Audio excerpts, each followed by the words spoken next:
Good afternoon guys, it's Nick from Blink Productions. I know the feeling of trying to get your colors right when you're making videos.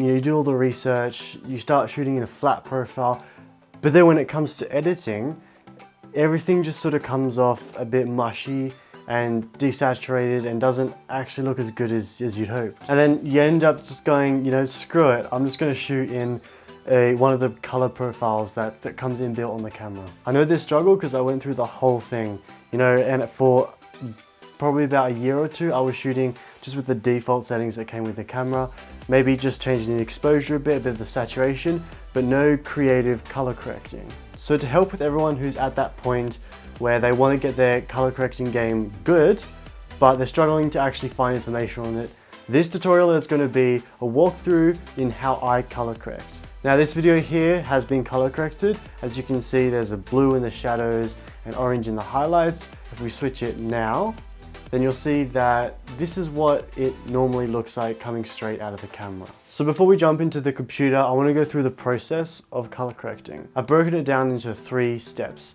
exposure, contrast, and creative.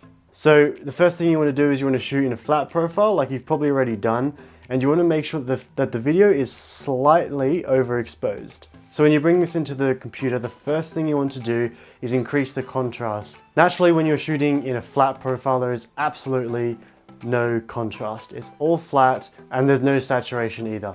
So the first thing you do when you bring it in is add the contrast. I recommend putting an S-curve when you're increasing the contrast. In an S-curve, you have way more control when it comes to your highlights and your lights and your darks, and you want to make sure that the contrast isn't too harsh.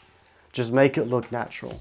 The next on the list is number 2, which is exposure. If you haven't slightly overexposed your shot when you're shooting, when you add the contrast, it's going to be way too dark. So you want to increase that exposure to something that looks nice. Now in Premiere Pro, what you want to do is bring up the lumetri scopes, and then what this is going to show you is the colors that are being used in the video. And you want to make sure that your video is full range. Full range means it's using all the colors that are available to the video, and you're not compressing it and using only a tiny amount of what your camera's exporting. This is what it looks like to have colors that aren't in full range. This is what it looks like when you make them full range. And then this is what it looks like when you've gone way past full range and you're actually cropping the colors, which means blacks that used to have detail in them are now pure black, and at the top end, whites that used to have detail in them are pure white. So when you bring up your lumetri scopes, what you want to do is increase your whites till they're just about, so make sure that nothing's cropping, but they're just about to hit the top.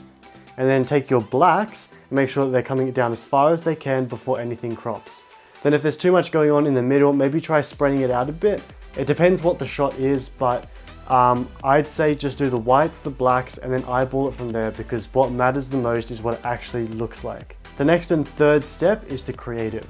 So this is where you get the blues, the oranges, the classic teal and orange. This is where it comes into play. So for me, what I like to do, and I'm sure a lot of people like to do this as well, is make your shadows blue or slightly blue. You don't want to make it overpowering, you want to make it very subtle. And then you make the highlights orange. So as you can see from the before and after, there's a big difference between your non-color graded video and your color graded video.